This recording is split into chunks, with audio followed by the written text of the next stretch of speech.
Just a question. Sorry, is calling you by your last name kind of weird, or do you No, prefer it's eating? good. It's good. Yeah. Oh, Mahina, where's your dad from? Where in Tonga is your dad from?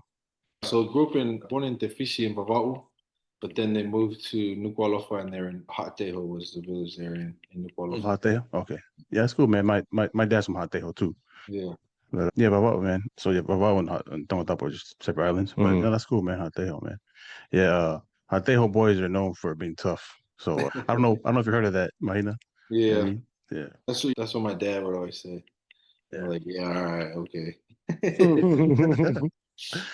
Yeah. Do you fight kava? I do. I do fight kava.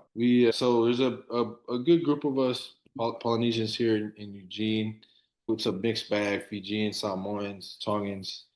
And then even with the players, so like when they have a chance that we know they're gonna have like a recovery day or something like that the next day. Usually they'll try and fight kava and Mm. or I'd say maybe once a week sometimes, but not all the time. Like during the season, it probably won't be as much, but like this off season, because it's a chance to get together, right? We fight kava and then we eat and then just sing songs and just hang out and then. But Maria, that's Maria. so that was like the one thing I wanted to make sure I do is just build a relationship with the boys, right? And Mm. make Mm. sure that they know like they're good with me. Like, hey, like I'm still gonna go and mix and we're gonna have a good time, but I'm also still gonna make sure that they get their homework done and all that stuff. Sure. So Right, right. I wanted to have a That good was the same as in the mission, bro. We have fun and do everything and still get the job done. Mm. you know. It's cool, man. Yeah. Is that Loma? Yeah. So totally. Hey. Chile. Go on, live as we come, really. Damn, Oos, my bad, Oos. I was over here tripping off hype. Hey, Good. you cozying up by that fireplace you got behind you, Oos, or Yeah, what? I just had to throw something in there, Oos. I was like, let me just go ahead and tap into the comments there. Let me know what you think about this fireplace in the background. You found, man? So, like, might know what's up, Oos? What's good? Oh, it's Chilling, my trying to be cousin like you, Sully, with that Alamos. nice beard looking like the Psalm 1 Clay Thompson over there, Sully. Hey, speaking of your brother, mine, Devin, hmm I'm a fan, man. I'm a BYU fan, and X says that it's against the law of the NCAA to like USC and BYU at the same time. Apparently, I don't know. So I don't know. Him and my brother, they was bag on me for it. I don't know what it is, but yeah, go Cougs. Oh, sorry, wrong sign. Go Cougs. This guy, see, dude, that's why, bro. You don't even know which sign he's Well, doing. yeah, it's you know what I mean. Go Cougs. Yeah. Sully. Go Kooks. Oh, hey, Hey, hey, Mahina, what's your team? What's your college team?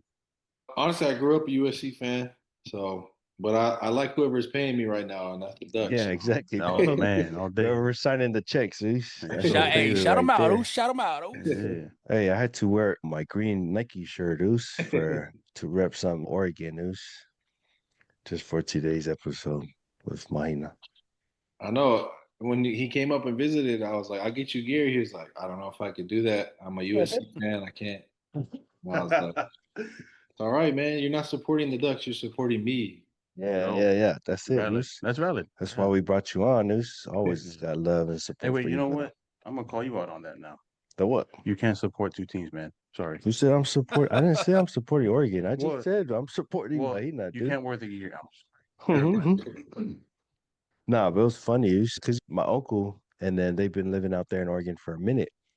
And so back when Marcus was playing over there at Oregon, and my uncle was working with Nike for quite a long time.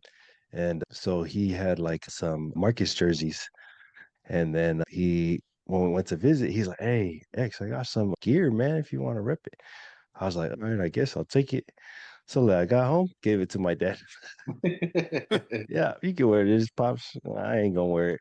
The Nice. Marcus jerseys, bro. But it was funny. That's all right. At least you're true to your team, man. You're not a bandwagon. Be hopping back and forth. Yeah, bro. I gotta stay true, man. So like, you get the NCAA game, bro? I haven't got it this year. I played it a lot last year. I don't Yeah. know. I haven't been playing a lot of video games lately. I don't know if it's I'm just getting older and just not interested, but just been chilling at the house. Really, I ain't been really. Yeah, yeah. No, that's the same. Moose, I've been thinking about getting it, but haven't had a chance and haven't really played anything in a minute, man. Not even Warzone or Call of Duty, bro. Same. Nothing. I haven't played nothing. I don't No, know. you just be busy. You just be busy at the job, Oos.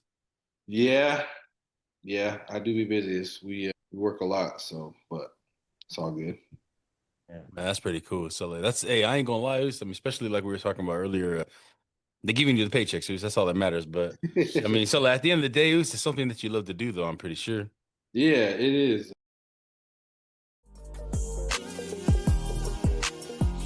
All I got is $1 and a drink. Oh yeah. So what you gonna roll on with me? What's up, everybody? Welcome back to the Pack Nation podcast. I'm X, And I'm CC. and today we have a special guest, Matoko from Ontario, California, originally, but now residing in the northern state of Oregon. But I got Matoko here, Eden Mahina. We're glad for him to be able to join us today. Tokes, we appreciate you being on the podcast and taking the time to be here, man. And just to give a quick little intro about my boy Eden.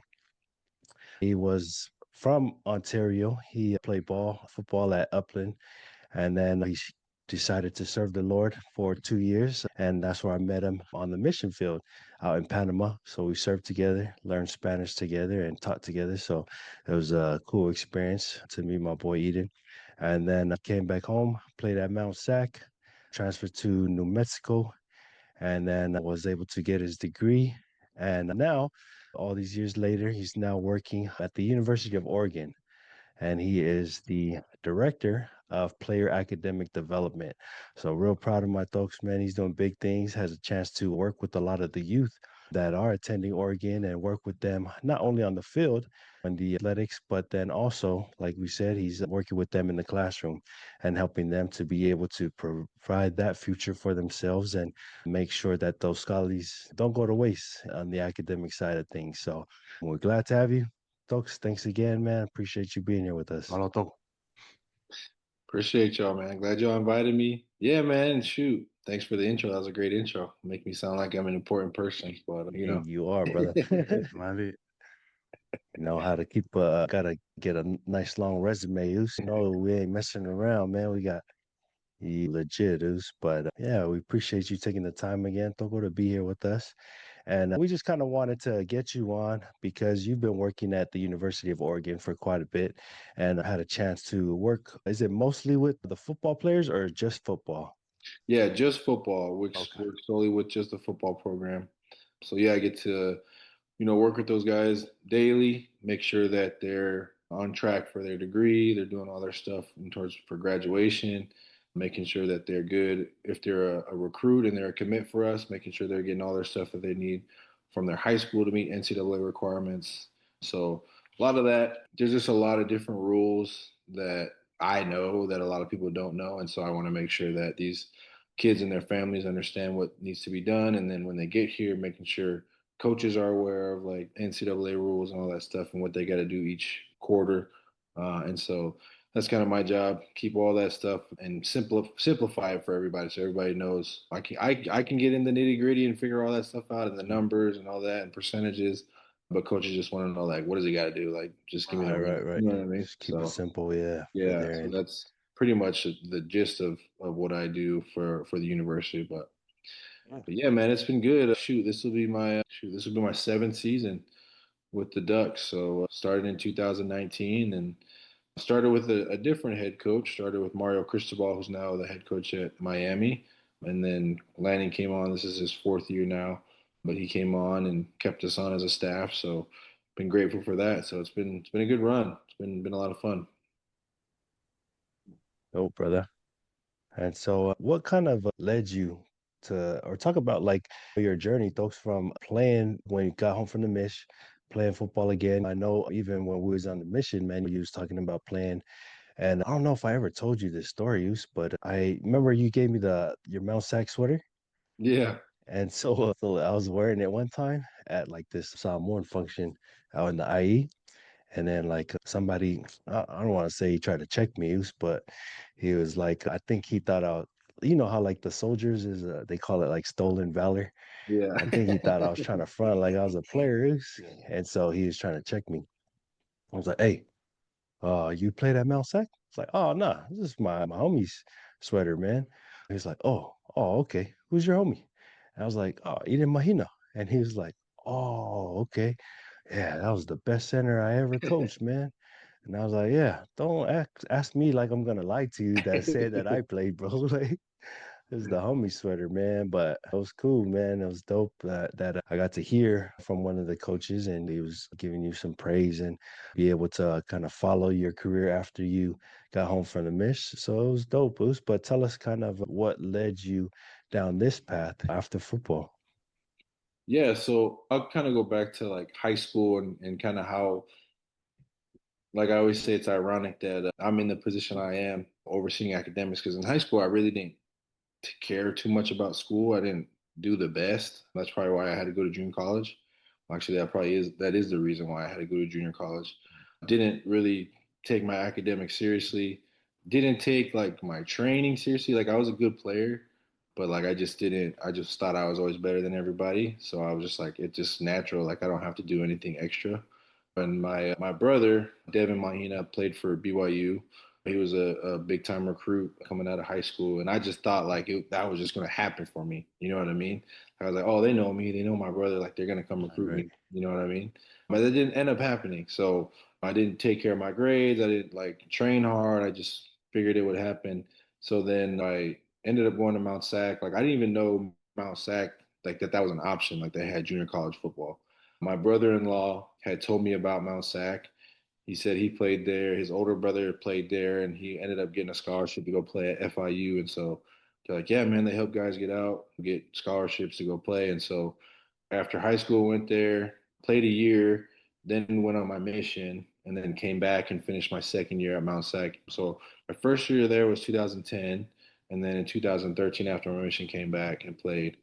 And then yeah, after that, I went to New Mexico, played there for 2 years, and then kind of stepped away from sports for a little bit for a couple years.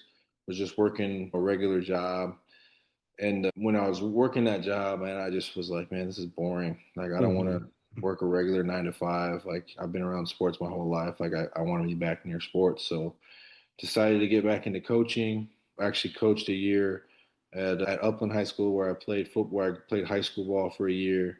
Then after that, coached at a junior college, San Bernardino Valley College, coaching the O line for a year. And while I was doing that, decided to get my master's degree online. I went to APU online and I got my degree in sports administration just because I felt like I wanted to do something in sports. I just didn't know what. Maybe potentially become an athletic director one day or something like that. I think that's kind of the end goal for me now. But knew I just wanted to be back around sports. So once I finished up my master's degree, I reached out to some people that I knew back at New Mexico and told them, hey, I'm trying to get back into the sports world, finish my master's degree in sports administration. And I had a couple options, and I ended up choosing to be an academic advisor for the football program. I didn't know anything about academic advising. Like I had just gone through it a couple years prior. Like, hey, I knew what it was to be a student athlete. But then yeah, I just was like, I can learn all the eligibility stuff. Like I can learn all that. I don't know anything about it right now, but I think the biggest thing is like relationships with the players, right? That was big. I knew I could get that. And there was a couple guys that were still on the team that were like freshmen when I was a senior. So they were seniors now and I could still kind of pour into them through that way. And so that's what I did and did that for a little less than a year. I'd say 8 months, and then that's when the Oregon opportunity opened up, and they reached out to me about this position that I'm in now, and asked me if I'd be interested. And I said, "Heck yeah, man! Who wouldn't be? Oregon, of course." And then shoot, yeah, that's been here ever since. So it's been a good little run. We were talking about it earlier a little bit, but it's just I think it's good for me because you see Polynesians or you see Pacifica people in in coaching roles and as a player, but you don't see many in like in an academic role or like an admin role. And so I'm trying to be that for some of our players and be that and as an example and show them like you can do more than just coach and play football. Like if you wanted to work in academics or if you wanted to work in administration, like you can do that. Hmm. We're more than just players and coaches. So that was for me was always a big example or what I wanted to be was an example because I had people like that when I was at the junior college. I had my brother-in-law, his older brother was like our academic advisor at Mount Sac, and I was like, dude, this is cool. Like he's not coaching football or whatever, but he's around academia and he's like, but he's still cool with all the players, all the coaches. Like, so that role was always interesting to me. And I was like, dude, that's pretty dope. Like if I could do something like that one day, I think I would love to do that. And just so happened that I got to do it here at Oregon. So it's been cool. It's been a lot of fun. So that's dope. That's dope. Because I was thinking when X was telling us about this, and I was thinking like, dang, that's pretty cool. Because then I think about like the youth too. So in a way, they kind of look up to that, dude. Yeah. You know what I'm saying? Because now you get they get a view of what you do with players. You feel me? So now they get to see like, oh, dang, well, this guy gets to help out in not with you playing, but on behind the scenes. You feel me? So Yep. that's kind of cool. So I definitely feel it's dope a career you got going on, man. That's what's up, Boost. That's Appreciate mad it. respect right there, brother. Thank you. Appreciate it. How long? Yeah, Mahina, just a question on, okay, so as far as your journey, right? As far as your journey from, let's say, let's start from the mission all the way, so like from the mission to Mount Sac to New Mexico, right? And after that, and like after getting your degree, and even during getting like your education, right? What was it that you would do during times of like struggle, like where you wanted to, like if you ever had times where you wanted to quit and just like not move forward anymore, like what was it that you did that helped you to move forward? Dude, there's so many times where like I wanted to give up, like because you like right now we just finished fall camp right here at Oregon. But I remember as a player, like fall camp, like that was literal, it was hell, man. Like they don't do 2 days now, but they used to when I played. So it'd be you got morning practice and then you got afternoon practice. And then you just beat your body and it's just like, bro, I don't know if I can do this anymore. Like this sucks. Like there was plenty of times where, when I was getting my degree for a master's degree, like I was barely seeing my family because I was going to work and then I was going to coach. And then I come home late at night and do my homework. Like my kids were already asleep. But I knew like there was a bigger purpose for me. And it's kind of funny because when I was working before I went back to New Mexico as an academic advisor, I was working part time while I was coaching and getting my degree. And then when I got the opportunity to go to New Mexico, a lot of people don't know this was I was actually taking a pay cut to go to New Mexico, but I was betting on myself that I was going to make it out of there quick.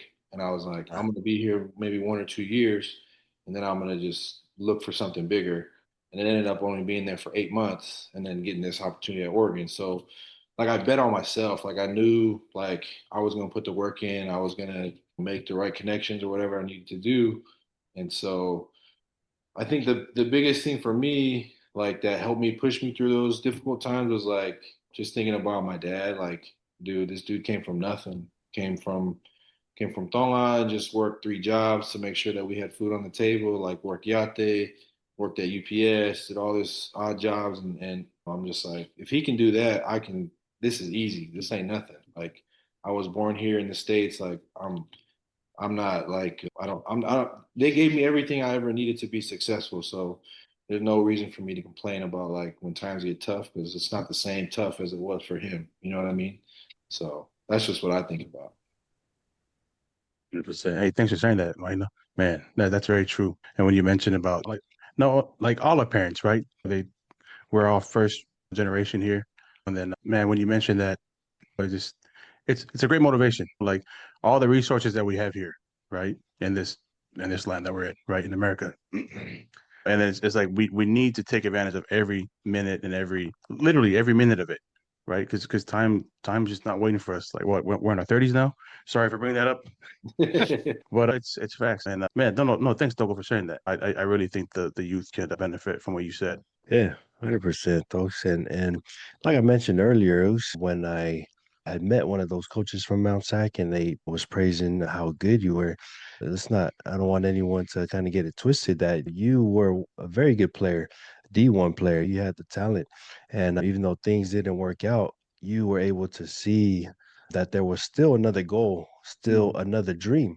Like that didn't stop you from still becoming successful. So, man, respect this, and very proud that you're able to represent not only the Polynesian community, but also the Tongan community in the role that you play. Like you said, a lot of times there's plenty of coaches, Polynesian coaches, there's plenty of Pacific Islanders playing, coaching, doing a lot of stuff on the field. But when it comes to in the background, working on academics, which is just as important as your on the field stuff. So shout out to you for doing that, and that's hopefully any of the youth that kind of see this, they can kind of follow the same pathway if sports doesn't work out for them, or if they see that there's another way for them to kind of get out of their 9 to 5 and go back into sports into something that they love. But Oops, when you went to New Mexico, what was the degree that you got from New Mexico? So I got my undergrad in organizational communication. Oh, So I hated math. Like I didn't want to do anything with math, yep. but I knew I was good at writing papers.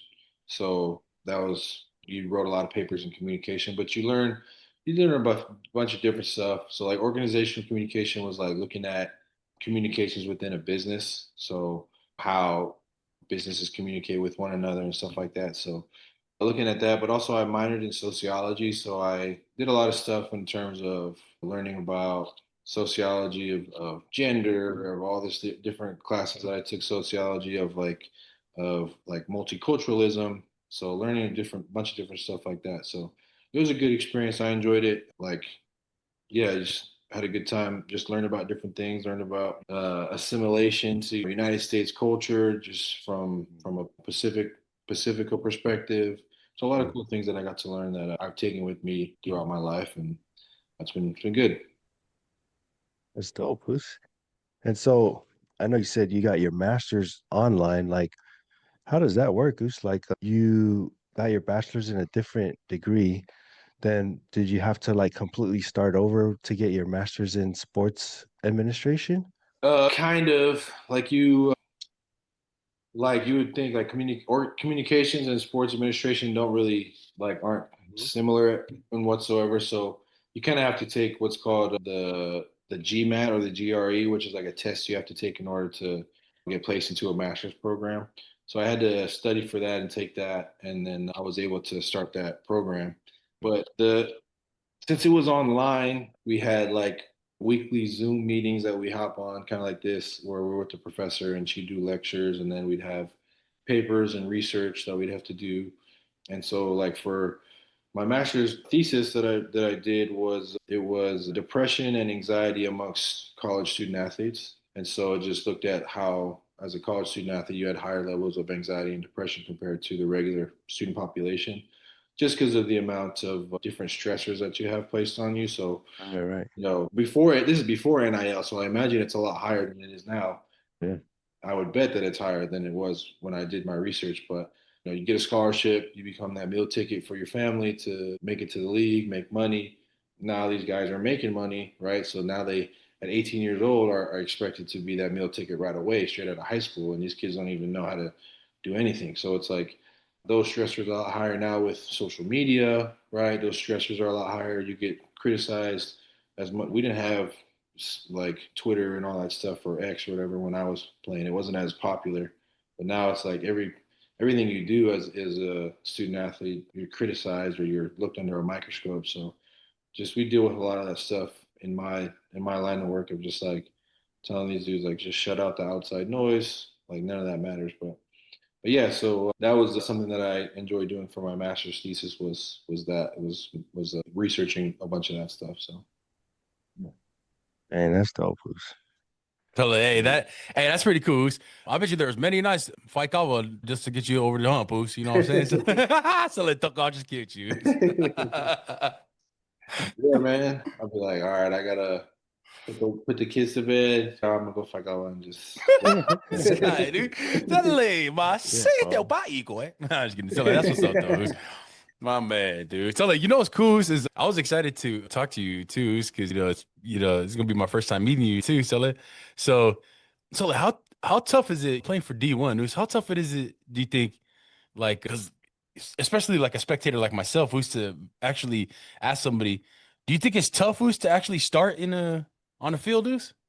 Yeah, it's A not lot of easy. comp out there. Yeah, I mean, obviously you leave you're the best player at your high school, but once you get Division 1, everybody's the best player from their high school. Yeah. But you get players that were the best players in the state, Gatorade Players of the Year in Nevada or wherever they're from, and they're the best player, in the entire state. And some of that doesn't even matter. Like you got to compete every day. So it's, and I tell this a lot to the recruits that I meet with. I'm like, listen, the way college football is now, the way it's set up, like this is a full-time job. Like this is, you can't treat it like, hey, I made it. Like, no, you've just started this journey. Like if you're gonna be successful, like you got to put in the extra work, not just like show up. Because guess what? Everybody shows up. That's part of it. You know what I mean? What are you doing extra to make sure that you're getting the right grades? What are you doing extra to make sure you're getting the film work in? What are you doing extra to make sure you're putting in extra time in the weight room? Because guess what? Everybody's at workouts, everybody's at practice, everybody's in the class. Okay, but what are you gonna do to set yourself apart from everybody else? All right, so a lot of guys get lost in that and think, hey, I'm good enough, or but nah, man, like you could be a 4-time starter, but if someone comes in that's better than you, these coaches, they make money, right? They got to feed their families. They're going to make the decision that they think is going to help them win football games. So if they think this player is better than you, I mean, it is what it is, man. Like it's football. You got to compete no matter what. So, but yeah, it's tough, man. It's tough to start at Division 1. It's tough to start at even a lower Division 1, right? We're probably one of the top programs in the country, but even the smaller Division 1 programs like New Mexico that I went to, it started tough there. It's hard to start there too. Like these guys are just as good. So, but one thing I think we've seen with the transfer portal is like it don't matter if you start at a small school. If you ball out at a small school, a big school will come and pick you up. And like Yeah. it don't matter where you start. Like we had a kid that went to the University of Rhode Island, one of the best tackles that went into the portal. We got him, and then he became a draft pick. So it's like it don't matter where you start, man. Like you could end up, Oregon can come and be like, hey, we want to offer you whatever this NIL deal and get you over here and hopefully get you drafted, and then you see that happen. So, but yeah, man, it's cutthroat, the cutthroat league. Straight cutthroat. Who's selling? That's Yeah. dogs. That's pretty cool, man. I mean, it's cool for especially for me to learn from your point of view and to look at that. That's pretty dope, man. I mean, because I was thinking I didn't even process that too, because there are hella people out there that are number ones in their schools, and then to come on to college to compete to get a starting spot. So like, never even thought about it like that. That's so true, man. I appreciate your insight on that. That's dope. Yeah, man.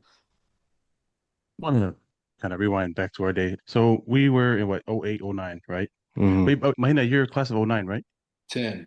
So you're class of 10. Okay. So yeah, just kind of stemming back to what Mahina said about the the resources, right? Like Twitter and like social media and stuff. Man, that's so true because like during that time, there was social media, right? Mhm. But it wasn't as like prestigious as like today. From what I remember, we had to like kind of not beg, but like ask our coaches to make our film for us. Like ask someone who had like experience in like making highlight films. And then today, kids are making their own highlight tapes like Mhm. at the touch of at the tip of their finger. You know what I Mhm. mean? And so I guess what I'm trying to say is like, man, imagine if we had that back in our day. You know what I mean?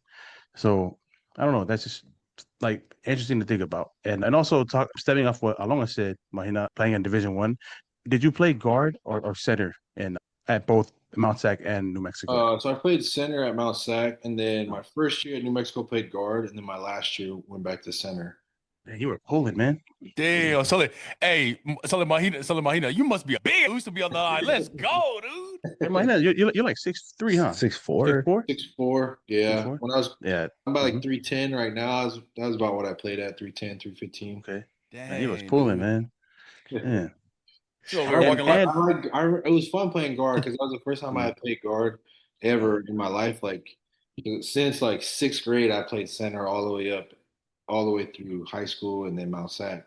So when they moved me to guard, and I was like, dude, I don't have to think. Like I don't have to do anything. yeah. Yeah. I just pull and I just Just block that pull. guy, Hit. and Yeah. that's it. Like I don't have to make no calls. Like it was awesome. Yeah.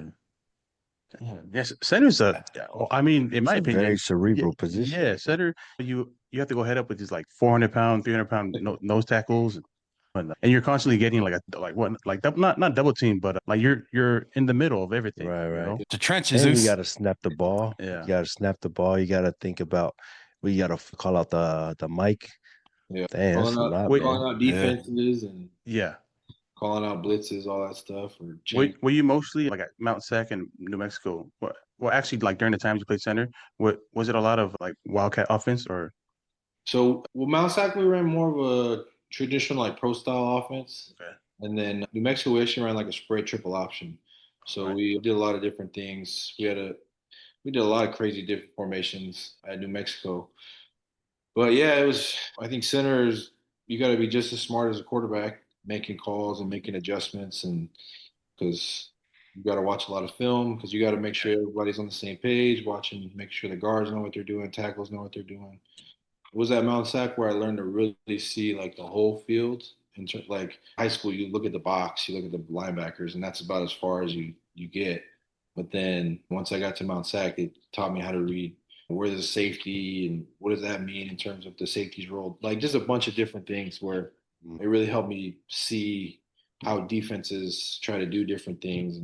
But yeah, center was a lot of fun. I miss it. Like it's funny because over here we have a like our offensive line coach. We have about four coaches or five coaches that help the offensive line, and they call themselves a law firm. Like it's just a bunch of coaches that all work with the offensive line. And I'm like I'm not on coach the coaching staff, but I'm like an honorary O line Mm, coach because yeah. I'll be out at practice and I'll get with the centers and like, hey man, make sure you just bring your offhand when you're snapping. Like I'll give them little tidbits here and there, just because I love it still. I love being around football and get the itch every once in a while to coach. Hey, so like, that's pretty cool. So basically, what we said, as I can see from my point of view right here on my laptop, Oos, and you're moving your gestures of your hands like this. So basically, what you're saying, Oos, is that the quarterback and the center departed the Red Sea. Oos. Let's freaking go, dude. Let's go. No, but Sully, Yeah. that's pretty dope, Oos. I ain't even gonna Hmm. lie, man. That's pretty cool, man. Especially seeing it from your point of view, man. Dang, Sully. Hey, let's be real, Oos. How much you benching over there? Oh, right now nothing. Just the Hey, no, you're kids. benching the kids right now, Oos. You're Yeah, benching that's them it. on each hand. That's it. I work out. I do real world workouts now, making sure I can hold the kid like this, There you go. hold the bag like that, and push Yeah. the Yeah. controller. That's Hell about yeah, it. Oos. So and then you have to when you can't give the baby the bottle, you just put on you hold it in your mouth, Oos. And so now you got the baby and the bottle, Oos. So you say, I feel you on that one, Sally. That's dope. That's cool, man. But so I guess, well, I got a couple more questions, but one of the questions I wanted to ask you was, so how or what role is academics playing now in college sports, specifically football, with NIL coming up and becoming such a big part of college football now? How is academics like, is there still a importance placed on academics? Like with NIL, like do the kids still have to like meet a certain academic standard like built into the NIL deals as well? Or what's kind of the new role that academics plays in part of the college football landscape now? Yeah, I mean, still there's the NCAA rules that you got to be eligible to compete and stuff like that. So academics is still a huge part because if you don't take care of that, then you can't play. And if you don't play, then obviously they're not going to pay you. So you got to make sure you still take care of your academics. And so that's one thing I try to tell the players like, listen, man, like when you sign that paper saying that you wanted to come here and you wanted to play Division I football, you knew you're gonna have to do school. Okay. You might not be the best at school, you might not love school, but guess what? That's part of the bargain. Right. So I don't care if you hate school, right? That's part of what you have to do. So you better just do it anyways. Like, because if you don't do it, then you're not gonna be able to do the thing that you do love, which is play football. I don't need you to be a doctor. I don't need you to be an engineer or create. I don't need you to be the smartest guy, but I need you to at least try. I can work with people that try. But if you're not going to try, then we're going to have a hard time and we're going to butt heads. And I don't need you to be my friend. I don't really care. Like I got to do a job, so I'm going to make sure you get that done. So, but yeah, I think head Coach Lanning does a really good job of making sure that players take care of their academics.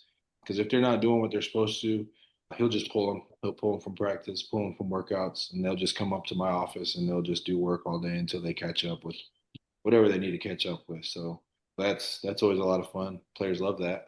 Hey, you got a nice office though. I'll be down to chill in the office for a bit.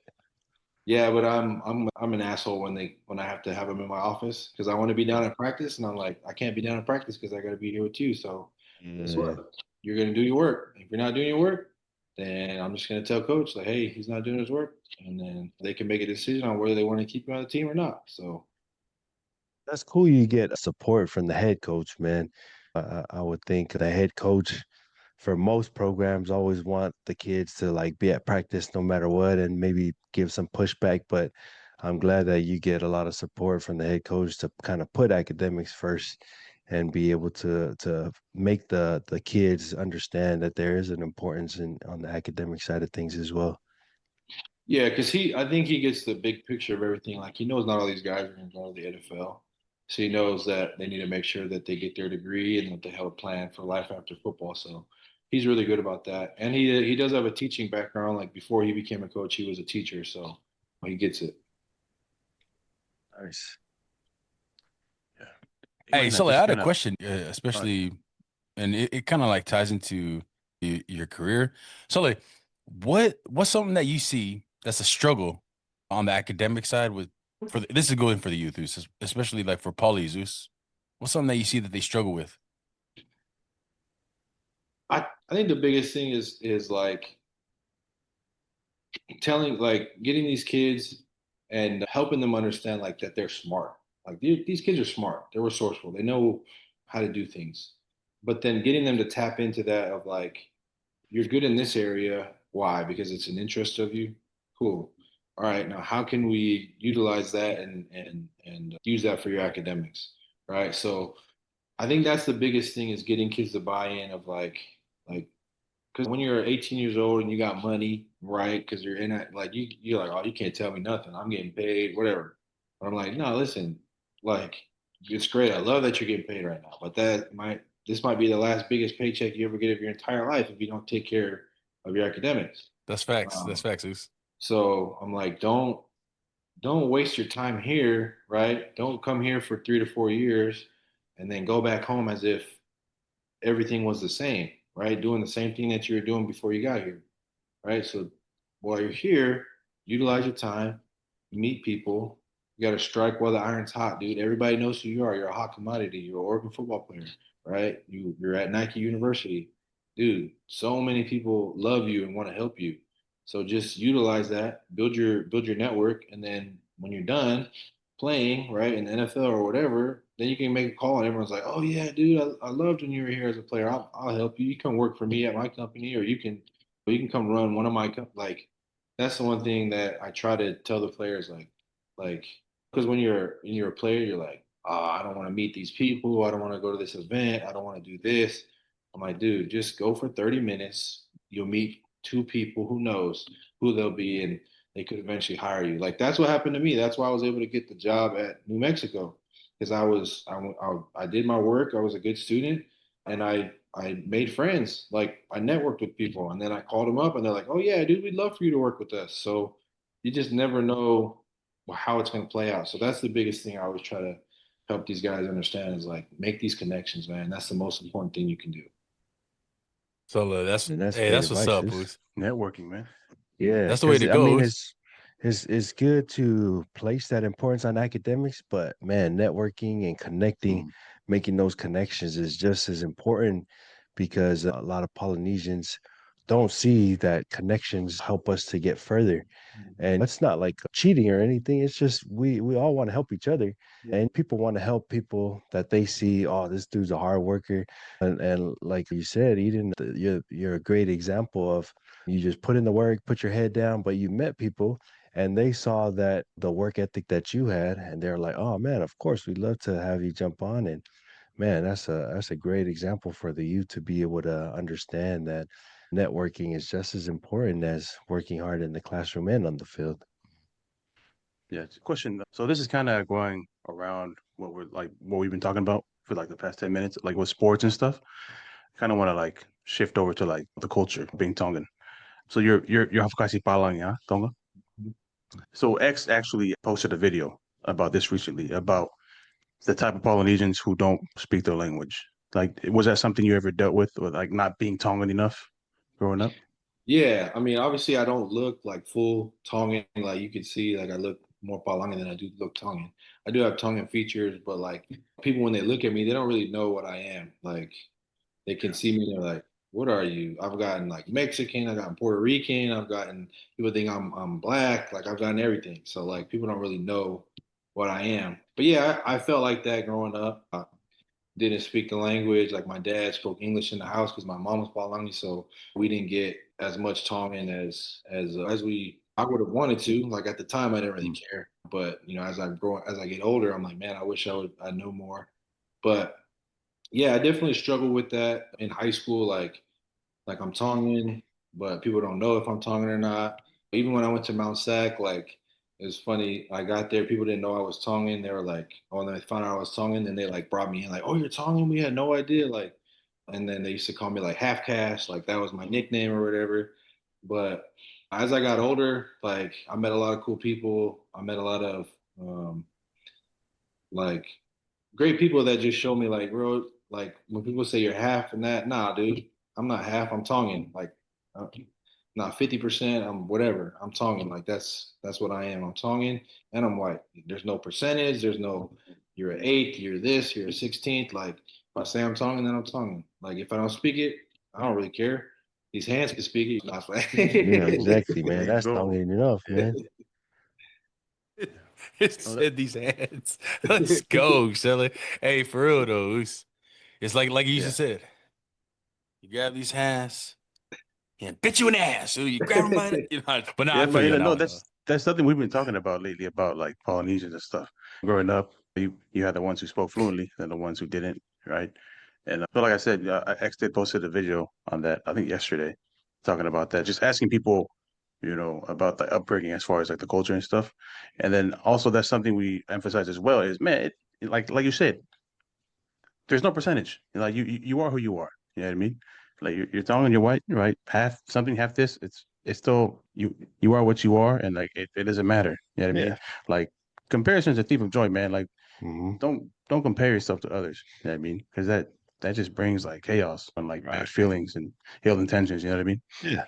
And that's what's cool, man. Like you, you can't really have like a standard like, oh, whoever is Samoan or Tongan, you have to meet these requirements to be considered Samoan or Tongan. Like, nah, man, there ain't no requirements. It's just that's who we are, man.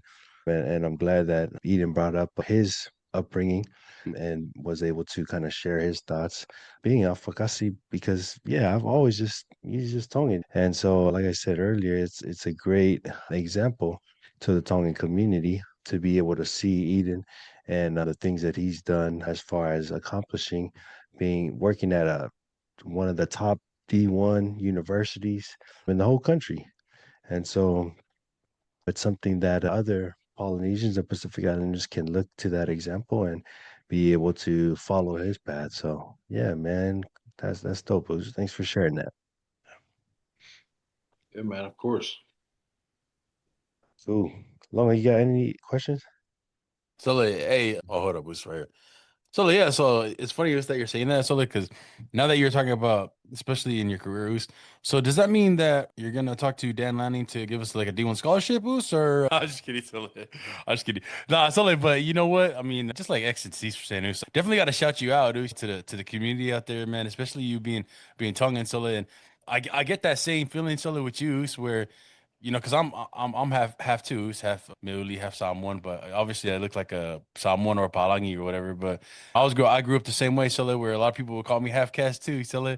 You know what I'm saying? It wasn't until you tell them or you speak something in your native language and then they be like, oh dang, like you said, you're talking or you're Samoan. I'm like, hell yeah, dude. I was like, what you mean? I was like, dude, it's in my blood, dude. It's in my genes.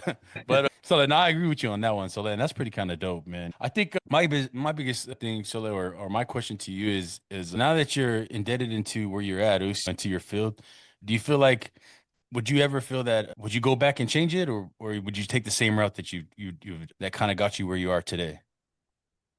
Nah, man, I wouldn't change it. I mean, I'm at where I'm at is based on my past experience. I learned to be grateful for what I got, learn to work hard, that life isn't going to give you anything, like you got to take it. So whether that was not getting recruited in high school and then going to a junior college and struggling in junior college, right? And then going to New Mexico, and like everything that I've been through has helped shape me to be the man that I am today. And so I'm just grateful for everything and just holding on during this ride of life, man. Just taking it day by day and enjoying every minute of it. So, but nah, there wouldn't be anything I change. It's been a blessing.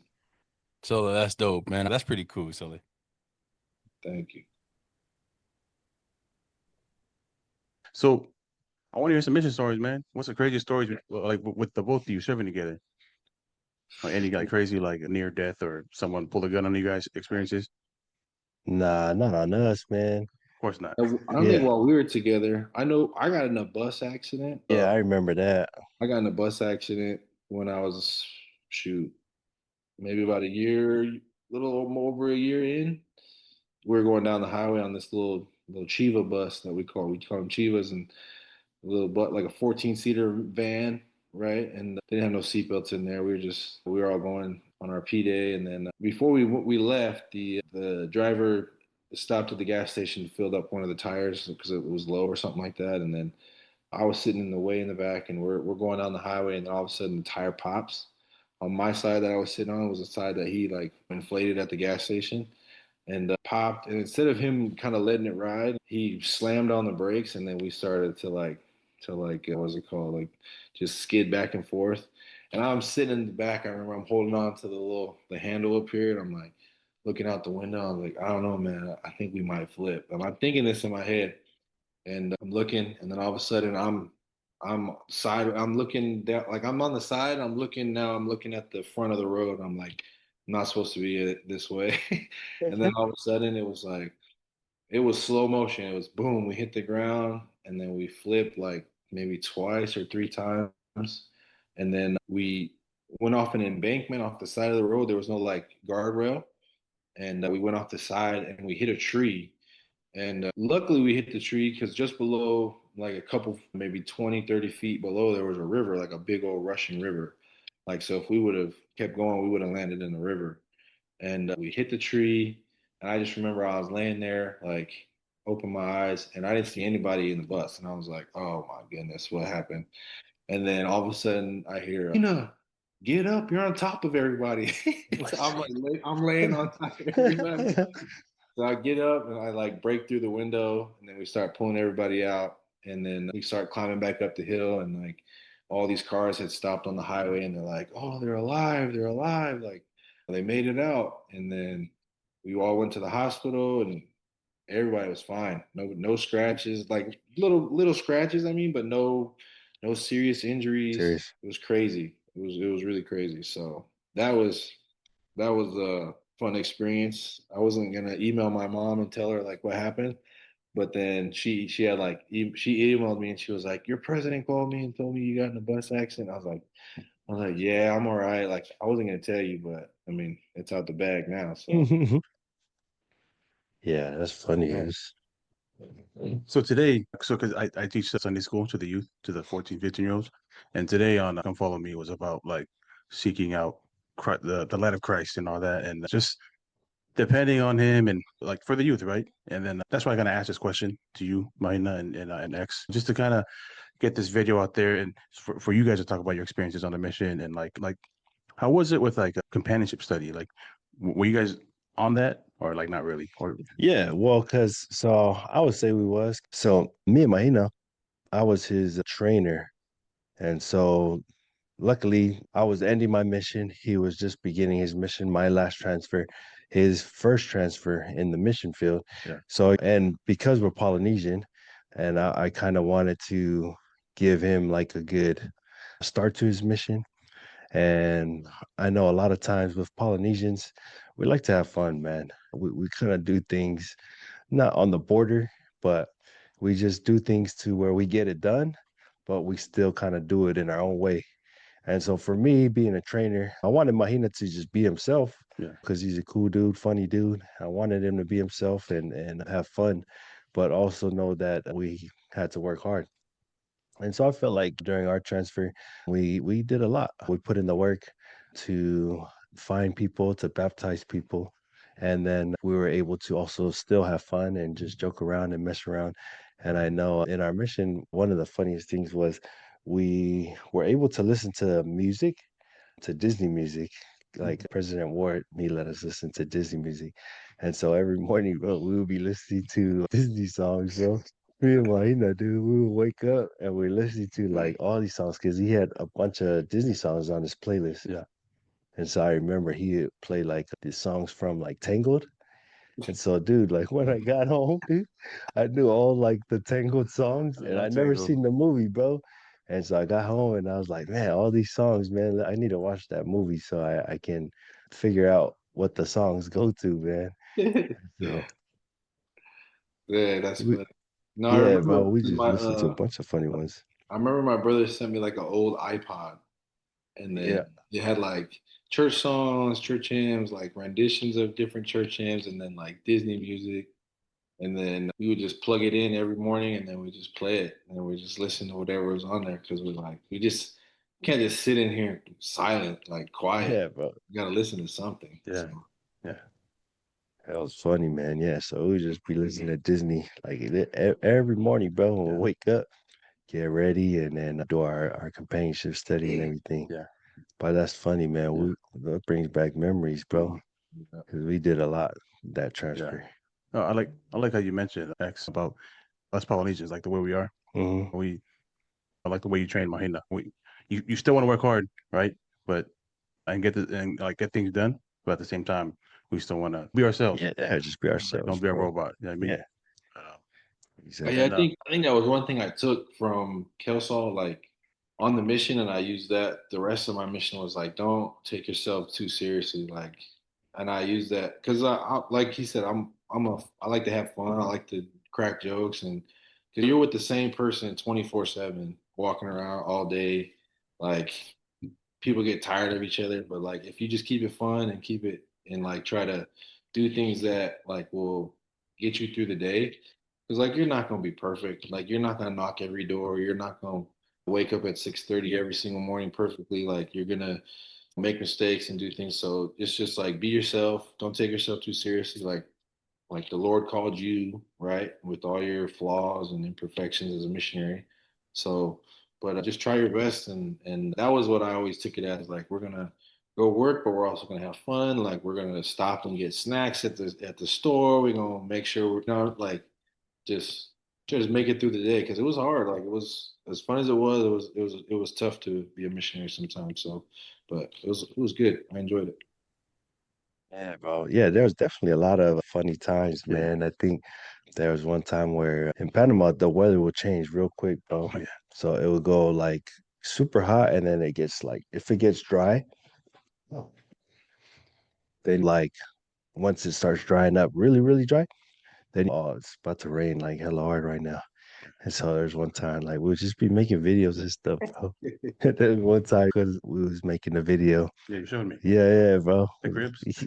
Oh no, not the Cribs one, bro. Yeah. This one was me and Mahina. Oh, We made Other Side of Heaven, and so like, oh, the air grows thick.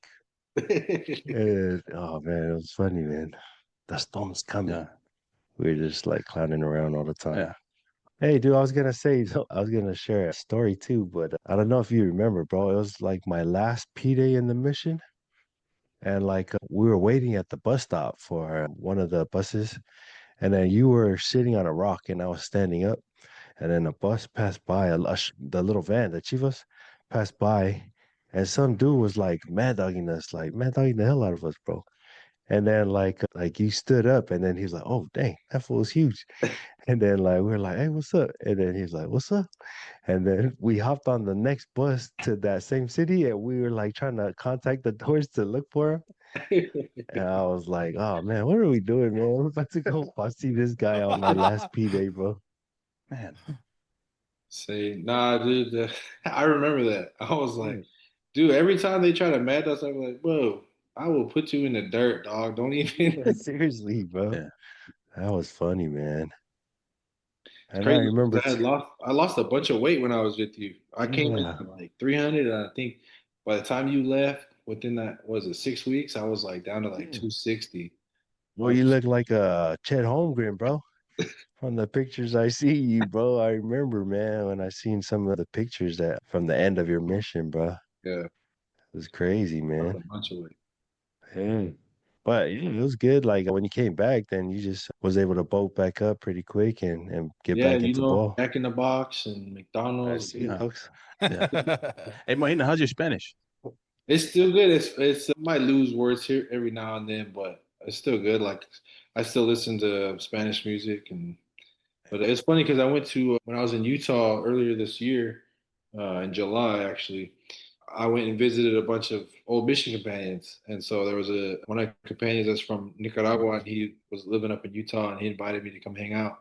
So I went and saw him, and dude, it was like so I was back on the mission, man. I was just Yeah. speaking Spanish, and like he said, he was like, "Dude, I'm surprised your Spanish is still really good." And I was like, "It's like, yeah, I try to keep up with it. Like, I don't want to lose it. Like, it's a good resource. You know what I mean? So, I try to speak it as much as possible." So, Were you able to keep the accent? Because that's something that surprised me with accents. Because when yeah, X told me about you, like the Panamanian accent, it yeah, sounds like really Jamaican. Hmm. I mean, yeah. So, I mean, that's one thing people said is they're like, "Dude, your accent is still like Panamanian. Like, you still Yeah.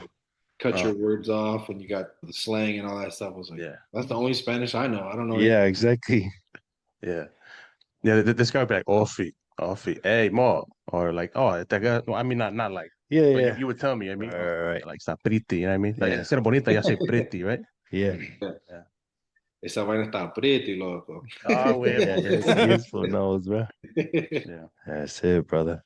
So like, But hey, on that's my mission news, all we did was try to tell the native people not to drink the hand sanitizers because there was no more beer inside the refrigerators. But it's all good. So I mean, but it is what it is. No, so like, come on. Where Hold did on, you you served in serve? Alaska, huh? Yeah. So Oh, hey, you know what? Alaska. I realized those. I was like, because I'm gonna have I mean, my son's young right now. He's only 6, but I was like, you know what, son? You're gonna have to go to 4 years of seminary. That way you can go out of the country. I was like, I think I only did 2 years of seminary there. Like, we gonna see you over here. You know what I'm saying? Honey, So we didn't like, go to a so late. seminary. I was the worst one in seminary, We didn't bro. go I didn't do seminary. seminary either. Yeah. hey, so like, I don't know. I was thinking like, man, when I What see my church are you mission talking call, about? I see my mission calls like Alaska.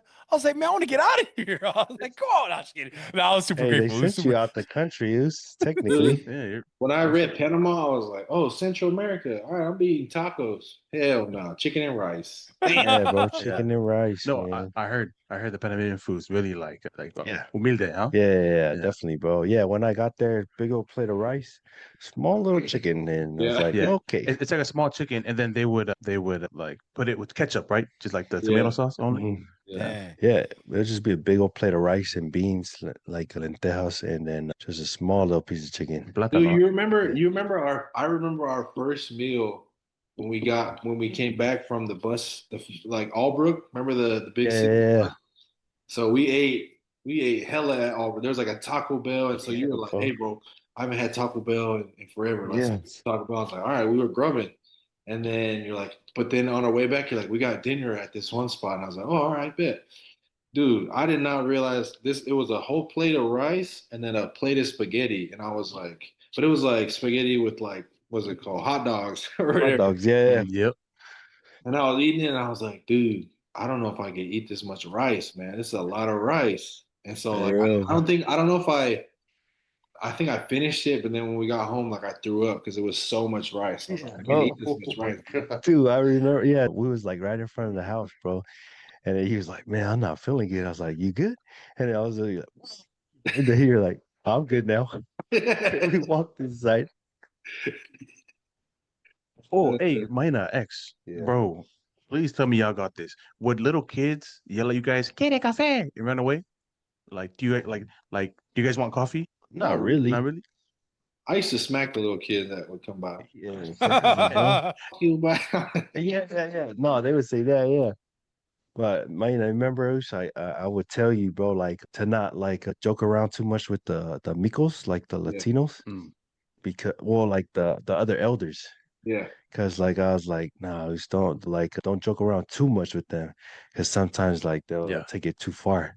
And I was like, yeah, it was like you could be friends with them, but just don't be joking around too much because you gotta let them know like they can't joke around too much.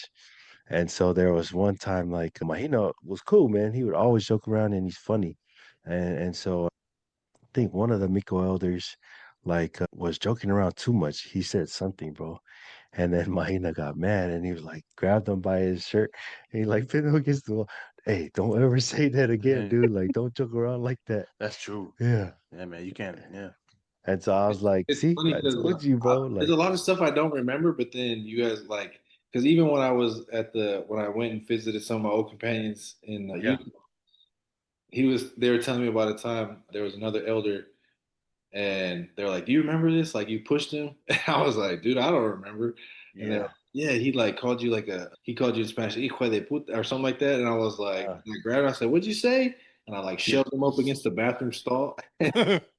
He like ran out of the bathroom, and then everyone was laughing, and I was like, "Dude, I don't yeah. remember, but I mean, sure, I guess if you guys said I did it, then I guess." Yeah, yeah, I remember that. It's because like I had told you like, hey, don't let these dudes joke around too much because one of these jokes like they don't know us. Like they think, oh yeah, I can say whatever to the Polynesians, but to me, like there was always like I was older, so they already knew like nah, don't mess with Kelso. But then with Mahina, because he was new, so they were like, oh yeah, let's joke around with him, and I was like, hey, y'all better not joke around too much, man. Mahina will knock you guys out. And sure enough, dude, this guy grabbed him and pulled him up against the wall. Don't ever say that again, dude. I'll freaking knock you out.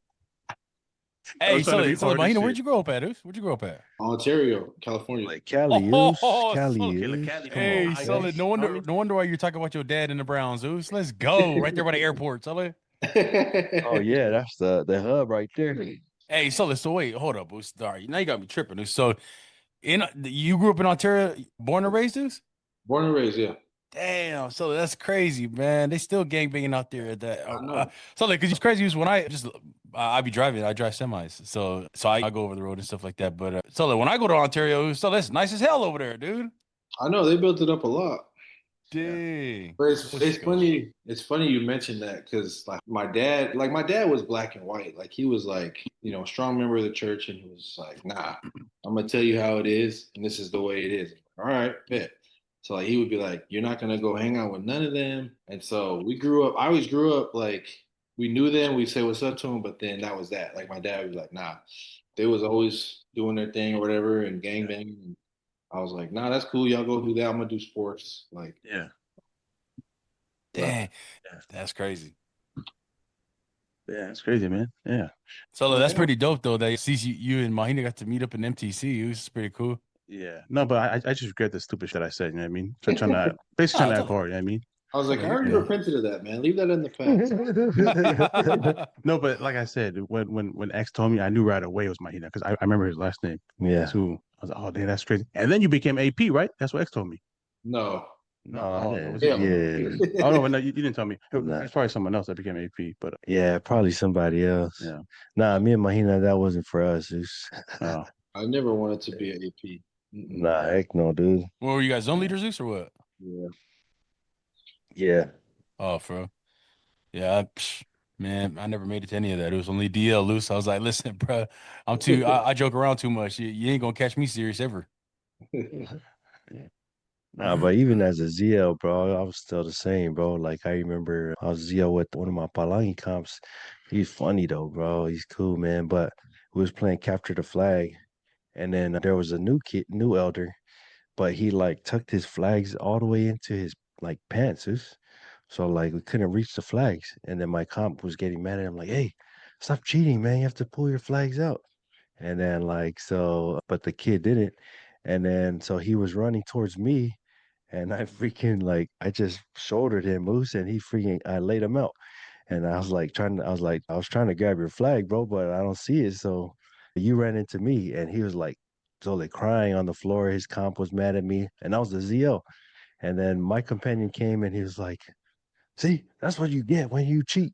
And I was like, hey, shut up, dude. And I was like, oh well, man. Nah, No, Mahina knows, man. I just remember all the people when you show your ID with your long hair, and everyone would be like, "That's you, that's great." And then they found out you had a tattoo, and they like try to lift the shirt up and show. Yeah, yeah, bro.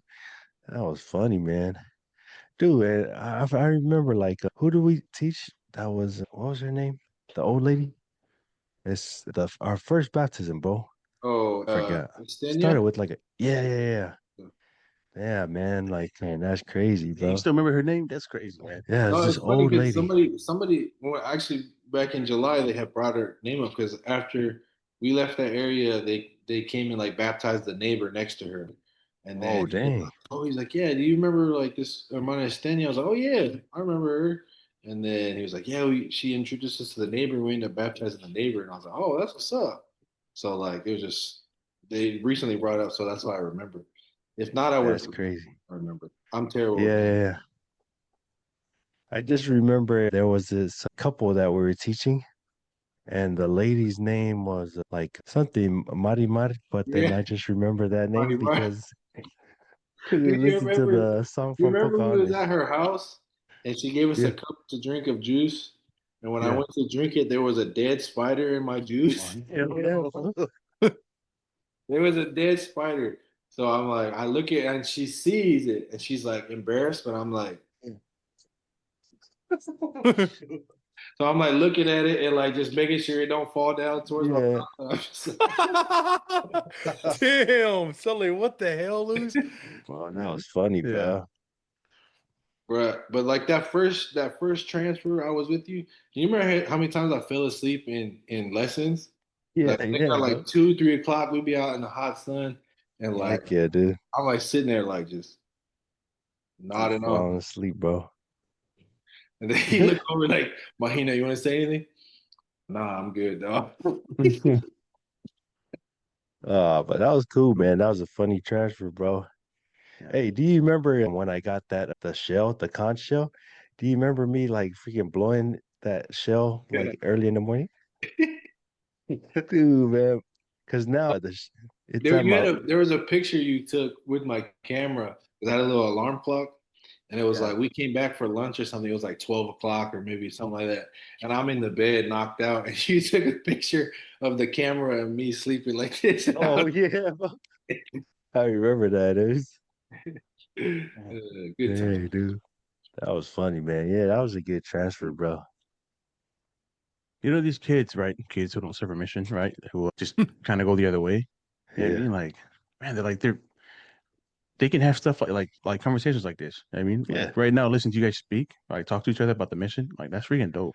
You know what yeah. I mean, like this is something that they're missing out on. You know what I Right, mean? right, Like, right. okay, I'm sorry, but it's cool. Like seeing you guys talk about it, and like you can feel the energy. Like, oh wow, what good times. You know what I mean? Yeah, yeah, it was Yeah. dope, man.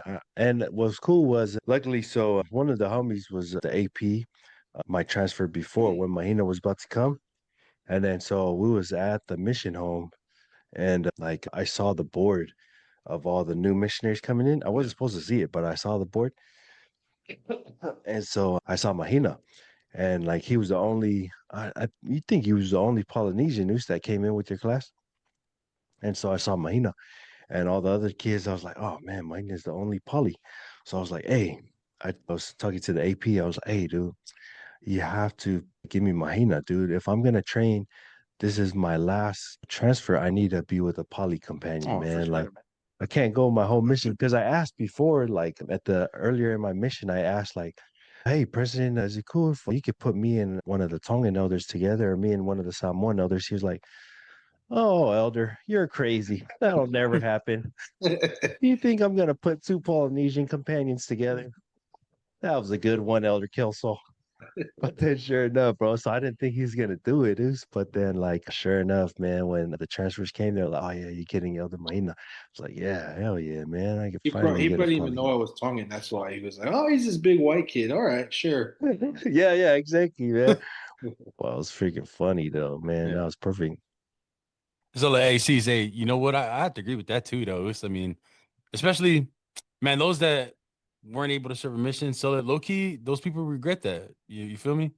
You know what I'm saying? Because especially like as they get men, especially when they get older, so that they talk about like, man, I wish I would have went on a mission, Noose. And I always try to tell people, even the younger youth or like nephews, I try to tell them, man, dude, when you go on a mission, man, and my grandma told me this too.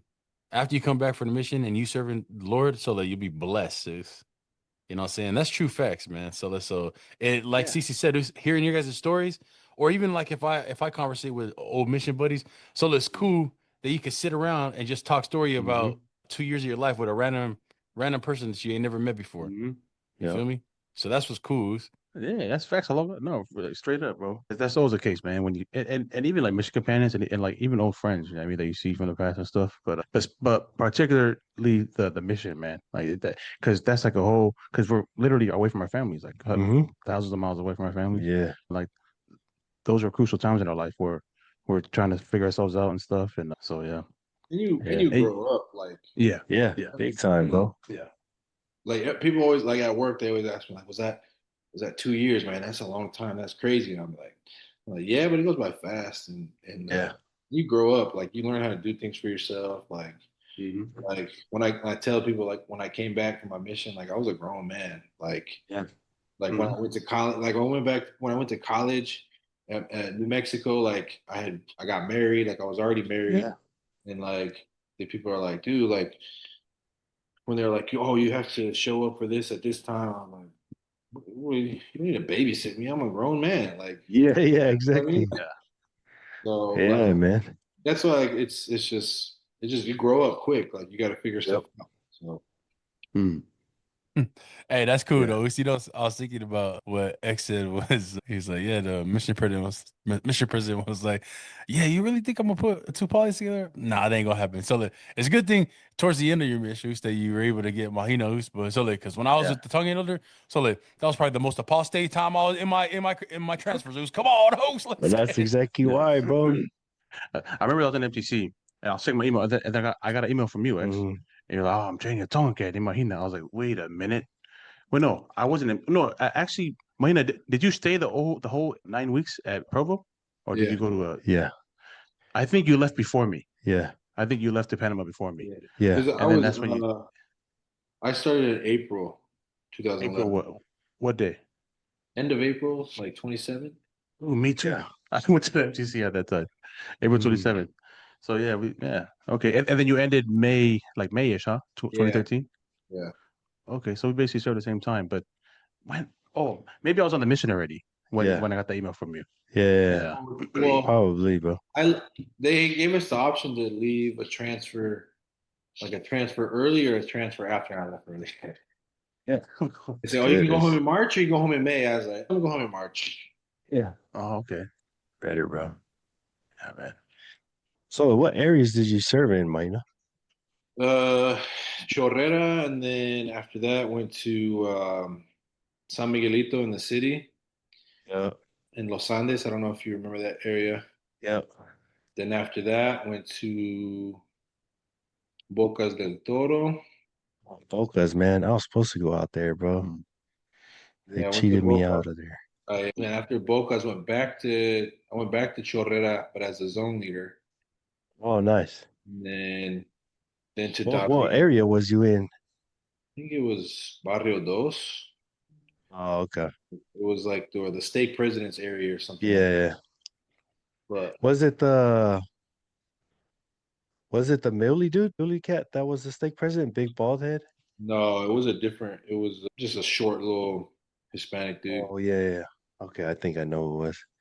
Bro. Wait, so Wayne, did you ever serve in the area where X served, where you what was it? Where it's like dirt floors, and you had Oh, to work San Blas? San Nah, I Blas? don't Oh, think okay. he went to San Uh, Blas, right? nah, that would have been Yeah, dope. yeah. That would have been, bro. I don't think you would have been able to. You had to like crawl into their houses. They're so small, dude. Freaking tiny with like 20 people living in those huts. Is that the area with the with the drug traffickers passing by with the boat? Yeah, bro. I don't think I ever told Aaron that story, bro. But they Oh used to smuggle because Colombia was right there, Oos. yeah, hell yeah, And it was. there used to be the narcos, the drug traffickers. Yeah. And I told you this story, right, Mike? Where like one of the boats crashed. Yeah. One of the boats crashed, Oos, and the village where we was living in, the villagers, the fishermen, they found the drugs. So all the cocaine, they found it. They took it in and they hid it in the jungle. And the What the freaking heck? Panamanian military came, Moose, like in the helicopters, they came. And then like everyone was trying to look for the drugs. The fishermen didn't say nothing. But all of a sudden we start seeing people like go from the bamboo houses to like cement houses. And we're like, you found the drugs. And then like a week later, it was somebody like one of the fishermen went missing. And then like it was one of the fishermen that like took the drugs. And then sure enough, like the next morning, we saw his body floating in the ocean with no head. Oh, And hell we're no. like, dang, that's crazy, bro. So that was wild, That man. is crazy. Panama's a wild place, bro. Oh, it is like it's you get because it's crazy because you get like this, you get like everything. You get the city, you get the jungle, you get like farmlands, you get all Yeah. different types of people. It's All crazy. different Yeah. types. Damn. What's the saying? Que sopa? Yeah, I guess so far. Yeah. I remember he asked me the music video of that song. Que Yeah, sopa? que Que sopa. tú lo que hablas, something like Que tú me vas. that. Dang, that's an old song, though. Yeah. No, I remember X telling me about your favorite Panamanian guy. The boy said. El boy said. Yeah. El boy said. Yeah, it's funny, man. Good memories, bro. It's been a minute since I reminisce on some Panamanian memories, bro. Yeah. Yeah. For real, man. Hey, Longa, didn't you serve in like a faraway area in Alaska? Like away So too? like all Like, over, so like, it's funny because I'm over here reminiscing of how you guys are talking about deep in the cut, who's in the country. yeah. So like, out in Alaska, it was like I think towards the end of my, I think it was my last, or no, it was right when I was in Tucson one words, my first three transfers, and then I got sent to the bush. They call it the bush out there. They call it like the tundra. So then you have to fly to these areas. So I flew. So like I flew like it's like well I just give you this is how they do it. It was like so you got like Anchorage right here in the middle. You got like Juneau and all the like South Alaska, and then you got like Dutch Harbor over here. It was all the chain. So like I would fly all to these corner spots. It was just in the bush, just me and a companion. But so that's why it kind of made me think like, dang, when you're out there in the cut by yourself with you and with somebody else, it's just like, hey, nobody out there just but you two. It's You easy, know what I'm bro. saying? It's It's like, easy. damn. Oh, what was the word for you guys? Mahina and X, and maybe you guys had a word too, Alonga, like in English for like to someone who's like, because in Honduras, like someone who's like disobedient, we call them planchero. Ponchera. Ponchera, yeah. Ponchera? That's right, Oh yeah, bro. Ponchera. I haven't heard that in a yeah, like minute, bro. planchero. Yeah, man. He's like, hey, whoa, no sé planchero, whoa. Yeah, Or Ponchera. Yeah, yeah, that's right, dude. yeah. Yeah, Was it one so in we English, just Alonga? disobedient. No, but like there's Disobedient or gotta be one. apostate. Yeah, apostate. Oh yeah. Heard that more news. Yeah, right on news. So, look, man, well, I guess my last question would be, what would kind of be just like your main advice overall for the Pacific Islander youth? What would you tell them? I think the biggest, I think what I would say is like you're never too cool for anything. Like I think that's one thing as Polynesians, like we're naturally funny, we're naturally gifted in a lot of things. We want to be cool. Like it's cool to go to class. It's cool to do the right thing. It's cool to be a good person. Like that's what I always think that like being a good person and doing the right thing, like that's cool. Like don't get caught up in of what the world thinks is cool, man. Just do what you think is right, and everything else will play out for you the way God has intended for you. So I think if you do right by people, you'll be blessed tenfold, and yeah, man, you'll make a name for yourself, however you want to make it for you. So yeah, just work hard. Everything in life that you want is on the other side of hard. So you got to put in that work, and God will bless you. For sure, brother. 100%. Yeah, that's great advice, Zeus. And I like that you said that, man, because a lot of times with Polynesians and Pacific Islanders, like you said, we like to mess around and joke around, and that's always fun, bro. But at the end of the day, we got to put in work somewhere. And whether that be in the classroom, on the field, everywhere is important. And I think kind of like going back to what I said earlier too, like a lot of times Pacific Islanders, like we just consider ourselves like, oh yeah, I'm a good athlete. I could play and that's the only thing I really care about. But then like I didn't even think I was that smart until the mission. And then we were able to learn Spanish. And I was like, oh, dang, man, maybe I can go to school and do these things.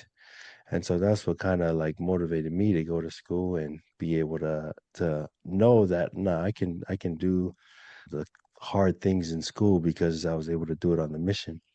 And I know for a lot of our Pacific Islander youth, I know they can accomplish things in the classroom because they work really hard on the field. Mm. And so it's just a matter of taking that work ethic from the field, from the court, from sports, and putting it into whether it be academics, whether it be business, whether it be whatever hustle you got going on to try to make a name for yourself, like Mahina said, and become successful. I think we are very capable of doing that. And the youth, especially today, are very capable of doing that. We just got to figure out how to channel your energy and your work ethic from the sports to whatever else it is to make you successful. So, yeah, we appreciate that, Us. Thanks for that advice, man. We love it. And we're grateful for you for joining the podcast today. And we hope that all the youth are able to kind of learn from this experience and learn from your experiences. And we're grateful to have had you on. And hopefully, Oregon has a good season, News. Not when they play SC, but hey, man, we might be out there for that game to watch Oregon hopefully lose against SC. November Uh, 22nd, dog. I'll be waiting for you. that's it, Deuce. That's it. We'll plan it. So we'll plan that weekend. But yeah, brother, we appreciate you, Talks. We love you, man, Brother and Togo. yeah, grateful Mhm. for your time. It was Appreciate y'all, man. Thanks for having me on. yeah. All right, Togo. Be safe, Sully, man. Have a good night, good brother. meeting Yeah, you. close it up. Yeah, Yeah, nice close it to up. meet you, bro. So thanks again, everybody, for tuning in to the Pack Nation podcast. And again, big shout out and big thank you to my Togo Eden Mahina, all the way from the University of Oregon. Appreciate you again, brother, for joining us. Like and subscribe again, and y'all have a good week. See you next week. Peace. Peace. Peace out.